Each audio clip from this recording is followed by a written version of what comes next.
Kochi എളമക്കരയിൽ lodge കേന്ദ്രീകരിച്ച് ലഹരി വിൽപ്പന നടത്തിയ 6 അംഗ സംഘം പിടിയിൽ. കൊക്കൈൻ, മെത്താഫെറ്റമിൻ, കഞ്ചാവ് എന്നിവ ഇവരിൽ നിന്ന് പിടികൂടി.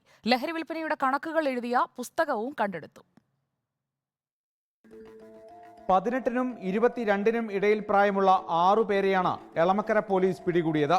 കറുകപ്പള്ളിയിലെ വൈറ്റ് ഹൗസ് എന്ന ലോഡ്ജിൽ നിന്നാണ് ഇവരെ പിടികൂടിയത്. എറണാകുളം വരാപ്പുഴ സ്വദേശിനി അൽക്ക ബോണി, തൃശൂർ സ്വദേശി അബിൻ ലൈജു, പാലക്കാട് സ്വദേശികളായ മുഹമ്മദ് അസർ, രഞ്ജിത്ത്, സൂരജ്, തൊടുപുഴ സ്വദേശി ആഷിഖ് അൻസാരി എന്നിവരാണ് പിടിയിലായത്.